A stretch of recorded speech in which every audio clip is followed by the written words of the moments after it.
ಬೆಂಕಿ ಗಿಂಕಿ ಇಟ್ಟಿ ಗಿಟ್ಟಿ ಮನೆಗೆ ನೀನು ಅದ್ ಯಾಕ ಹಂಗ್ ಮಾತಾಡ್ತಿ ಸುಮ್ನಿರು. ಯಾ ದೇವ್ರಿಗೆ ಪೂಜೆ ಮಾಡೋದು? ಕಲ್ ದೇವ್ರಿಗೆ ನಿಮ್ ಮನೆಗೆ ಅದೇನೆ ದೇವ್ರು? ಎಲ್ಲ ಇದಾನೆ ದೇವ್ರು. ಇರ್ಲಿ ಬಿಡ, ನಮ್ ಪೂಜೆ ಮಾಡ್ತೀನಿ. ದೇವ್ರು ಇರೋದಕ್ಕೆ ನಾವಿರೋದು. ಒಂದಿನ ಕೆಲ್ಸಕ್ಕೆ ಹೋಗ್ಲಿಲ್ಲ ಅಂದ್ರೆ ದೇವ್ರ ಊಟ ಕೊಡ್ತಾನ ನಿನಗೆ? ಹಸು ಮರಿ ಆಗ್ತೈತೆ ಇನ್ನೊಂದ್ ವಾರದಲ್ಲಿ. ಅದು ಹಾಲ್ ಕೊಟ್ರೆ ಹೋಗಿ ತಗೊಂಡೋಗಿ ಡೈರಿಗೆ ಹಾಕಿ ಹೆಂಗ ಸಂಗೋಕ್ ಸಾಲ ತೀರ್ಸ್ಬೋದು. ಈ ತಿಂಗಳು ನೋಡಮ್ಮ ನಿನಗೆ, ಮುಂದಿನ ತಿಂಗಳು ಇವ್ರಿಗೆ ಏನಾರ ಅಡ್ಜಸ್ಟ್ ಮಾಡೋಣ. ಸರಿ ತಾಳ್ರಿ.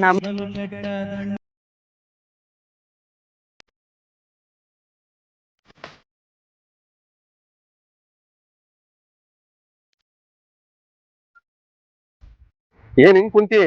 ಹಸುಗೆ ಹುಷಾರಿಲ್ಲ, ನೋಡೋಗು. ಹಸು ಹುಷಾರಿಲ್ಲ? ಏನಾಯ್ತು? ಹಿಡ್ಕೊಂಡ್ ಹೋಗ್ತಿದ್ದೆ ಹಂಗ ಆಗ್ಬಿಡ್ತು. ಡಾಕ್ಟರ್ ಕರ್ಕೊಂಡ್ ಬರ್ತೀನಿ ತಡಿ ಹೋಗಿ ನಾನು. ಹಸು ನಮ್ದು. ಬದುಕ ಡೌಟ್ ಐತ್ರಿ ಅದು, ಯಾಕೆ ನೋಡ್ರಿ ಗೊತ್ತಾಕತ್ತಲ್ಲ. ಅಲ್ರಿ ಡಾಕ್ಟ್ರೆ ನೋಡ್ಯಾರ ನೋಡ್ರಿ. ಇಲ್ಲ ಬಿಡ್ರಿ, ಬದುಕ ಡೌಟ್ ಐತಿ ನೋಡ್ರಿ, ಬರ್ರಿ ನೋಡ್ಯಾರ ನೋಡ್ರಿ, ಸ್ವಲ್ಪ ಮುಂದಾರ ಬರ್ರಿ. ವಿಷಯ ಐತ್ರಿ ಅದು ಹಸುದು. ಅಲ್ರಿ 5 ವರ್ಷ ಸರಿಯುತ್ತೈತಂದ್ರಿ, ಅದಕ್ಕ 10 ವರ್ಷದ ಹಸುನೇ ಮುಟ್ತಾ ಇಲ್ಲ ನೀವು. ಬದುಕಲ್ ಡೌಟ್ ಐತ್ ಬಿಟ್ರಿ ಅದು. ಯಾವ್ದೇ ಕಾರಣ ಬದುಕ ಏನ್ ಮಾತಾಡ್ತೀರ? ಕಳ್ತಿದಿ ನೀನು. 25,000 ಸಾಲ ಮಾಡಿದ್ದೀನಪ್ಪ. ನಾನೇನ್ ಮಾಡ್ಲಿ? ಏನ್ ಮಾಡೋದು? ಡಾಕ್ಟರ್ ಇಲ್ಲ ಅಂದ್ರೆ ದೇವ್ರೇ ದಿಕ್ಕು ನಮ್ಗೆ. ಡಾಕ್ಟರ್ ನೋಡಿದ್ರೆ ಸತ್ತೋಗತ್ತ ಅಂತ ಹೇಳ್ಬಿಟ್ಟಾರ ನನಗೆ. ಕೇಳು, ಮನೆ ದೇವ್ರಿಗೆ ಅರ್ಕೆ ಹೊತ್ತ. ಡಾಕ್ಟರ್ ಹೇಳಾರೆ ಸತ್ತೋಗತ್ತ ಅಂತ ಹೇಳಿ. ಹೋಗ್ ಕೆಲ್ಸ ಮಾಡಿ ಹೋಗ್.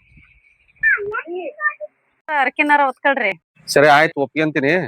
ಹಸು ಬದುಕಿದ್ರೆ ದೇವ್ರ ಇದಾನಂತ, ಹಸು ಬದುಕಿಲ್ಲ ಅಂದ್ರೆ ದೇವ್ರಿಲ್ಲ ಅಂತ, ಇದಕ್ ಒಪ್ಕೊಂತೀನಿ ನೀನು? ಆಯ್ತು.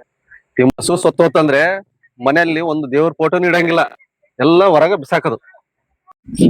ದೇವ್ರು ಚೆನ್ನಾಗಿ ಕಾಪಾಡ್ತಾನಪ್ಪ. ಇರ್ಲಿ ಕಟ್ಕ. ದೇವ್ರೆ, ಇದೇ ಮೊದಲ ಬಾರಿಗೆ ನಾನು ಕೈ ಮುಗಿತಿರೋದ್ ನಿನ್ನ. ನೀನೇನ ನಮ್ಮ ಹಸು ಅಲ್ಲಿ ಮಲಗಿದೆ, ಅದೇನ ಎದ್ದು ನಿಂತ್ಕಂತಂದ್ರೆ ಬೆಳಿಗ್ಗೆ ಅಷ್ಟೊತ್ತಿಗೆ ನಿನಗೆ ಅದು ಹಸು ಮಾರಿದ್ನ ನಾನು ಮುಡುಪಾಯಿ ಕೊಡ್ತೀನಿ. ಸಿಟ್ಟಿದ್ರೆ ನೀನು ಬದುಕ್ಸ್ ನೋಡೋಣ. ನಾನೇನು ಆ ದೇವ್ರ ಹತ್ರ ಬೇಡ್ಕಂತ ಇಲ್ಲ, ಕೆಪಾಸಿಟಿ ಇದ್ರೆ ಉಳ್ಸ ಅಂತ ಹೇಳಿದೆ ನಾನು. ದೇವ್ರ ಹತ್ರ ಏನ್ ಬೈಕಂತಿದೀಯ? ಅಂದ್ರೆ ಏನ್ ಹೇಳು, ದೇವ್ರ ಬದುಕ್ಸ್ತಾನೆ.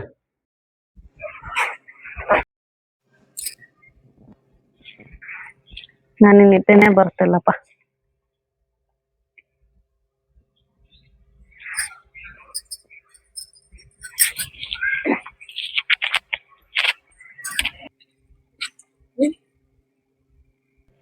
ರೀ, ಓಡ್ಬಾ ಓಡ್ಬಾ ಓಡ್ಬಾ.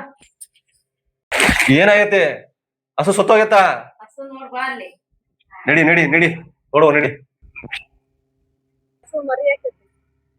ಅವನ್ ಕಡೆ ದೇವ್ರು ಡಾಕ್ಟರ್ ಕಲ್ಪನೆ ಮಾಡ್ಬಿಟ್ರ ನೋಡು. ನಾವು ಅರಿಕೆ ಹೊತ್ತು ಆರ್ಕ ಕಡೆ. ಸರಿ ಬಾ ಹೋಗೋಣ. ನೋಡ್ರಿ, ಆ ಕಲ್ ದೇವ್ರ ಈ ಕಲ್ ದೇವ್ರ ಅಂತಂದ ಹೇಳ್ತಿದ್ದೆ, ಅರ್ಕೆ ಹೊತ್ತ ಅಂತಂದ್ ನಾನು ಹೇಳಿ ಚೆನ್ನಾಗತ್ತ.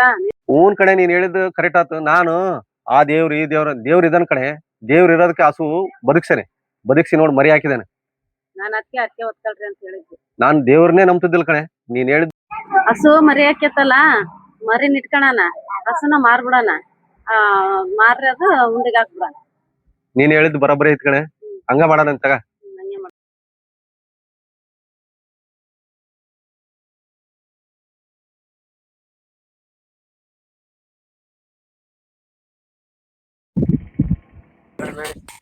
ಹಸು ಕೊಡ್ತೀನಪ್ಪ.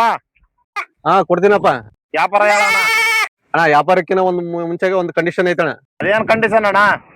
ಅಣ್ಣ, ಹಸು ತಗಂದ್ಮೇಲೆ ಮರಿ ತಗೊಳ್ಳೇಬೇಕಣ್ಣ. ಯಾಕಣ್ಣ? ನಮ್ಮ ವಂಶದಾಗೆ ಒಂಟಿ ಕೊಡಂಗಿಲ್ಲ ಅಣ್ಣ, ಜೋಡಿನೇ ಕೊಡ್ಬೇಕು ನಾವು. ಯಾಕಣ್ಣ? ಅದೇನ್ ವ್ಯಾಪಾರ ಹೇಳಣ್ಣ? ಅಣ್ಣ, ವ್ಯಾಪಾರನು ಒಂದೇ ಕಂಡೀಷನ್ ಅಣ್ಣ, ಒಟ್ಟಿಗೆ ಕೊಡೋದ ನಾನು. ಅಣ್ಣ, 30 ಮರಿ 40,000 ಅಣ್ಣ, ಹಸು 10,000 ಅಣ್ಣ. ಏನಪ್ಪ ಇದು ಹಿಂಗೆ ಹೇಳ್ತಾನೆ ರೇಟ್ ಎಲ್ಲ? ಹಸು 40,000 ಹೇಳ್ತಾನೆ, ಮೇಕೆ ಮಾರಿ 10,000 ಹೇಳ್ತಾನೆ. ಏನಪ್ಪ ಇದು ತಲೆಗಿಲಿ ಕೆಟ್ಟೈತೇನ ಆಯ್ತಿಗೆ? ಏನಪ್ಪ ಗೊತ್ತೇ ಇಲ್ಲ, ಎಲ್ಲ ಉಲ್ಟಾ ಪಲ್ಟಾ ಹೇಳ್ತದಾರೆ. ಅಲ್ಲ, ಅದು ಎಲ್ಲ ಉಲ್ಟಾ ಸೀದಾ ಹೇಳ್ತದಾನೆ. ಮತ್ತೆ ಎರಡು ಸೇರಿ ಅಷ್ಟೇ ಏನೋ ಅನ್ಸುತ್ತೆ, ಸುಮ್ ತಾಂಬಿಡ ಅಂತ. ಆಯ್ತಾ, ಅದು ಮೇಕೆ ಮಾರಿ 40,000 ಹೇಳ್ತಾನೆ, ಆಕಳು 10,000 ಹೇಳ್ತಾನೆ. ಎರಡು ಉಲ್ಟಾ ಪಲ್ಟಾ ಎಲ್ಲ ಅಲ್ಲಿಗೆ ಆಗುತ್ತೆ. 50,000 ತಾಂಬಿಡಣ. ಸರಿ, 2ರಿಂದ 50,000 ಕೊಟ್ಬಿಡು. ಒಟ್ಟಿಗೆ ಕೊಡ್ಬೇಡಣ್ಣ, ದೇವ್ರ ದುಡ್ಡು ಅದು ಬೇರೆ ಬೇರೆ ಕೊಡ್ರಣ. ಅಣ್ಣ, ಮೊದ್ಲು ಮೇಕೆ ಕೊಡ್ಬೇಡ. ಈಗ 40,000 ಇದು ಮೇಕೆ ಅದಾವ, ಇಟ್ಕೊಳಪ್ಪ. ಸರಿ ಸರಿ. ಹಸುದ್ ಮಾತ್ರ ಎಲೆ ಮೇಲೆ ಕೊಡೋಣ ಅಣ್ಣ ಇದು ದೇವ್ರಿಂದ ಅಣ್ಣ ದುಡ್ಡು ತಗೋಣ. ಅಣ್ಣ 10,000 ಅಂತ ಹೇಳ್ಕೊಡೋಣ. 10,000 ದೇವ್ರಿಂದ ಅಣ್ಣ ಇದು. ಹಾ ದೇವ್ರಿಗೆ ಸರಿಯಾಗಿ ಭದ್ರ ಮಾಡಿಸ್ಕ. ಹೋಣ ದೇವ್ರಿಗೆ ಉಂಡಿಗೆ ಹಾಕೋಣ 10,000. ಆಯ್ತಣ್ಣ. ಹಾ ಬರೋಬ್ಬರಿ ಆಯ್ತ. ಬಾರಪ್ಪ ಹೋಗೋಣ. ಎಲ್ಲ ಉಲ್ಟಾ ಪಲ್ಟಾ ವ್ಯಾಪಾರ ಆಗೈತಿ ಇದು. ಯಾತ ಬರ್ತಾನೆ ಹಿಂಗಂತಾನೆ. ದೇವ್ರೆ ಹಸು ಮಾರಿದ್ದು 10,000 ರೂಪಾಯಿ ನಿನಗೆ, 40,000 ರೂಪಾಯಿ ನನಗೆ.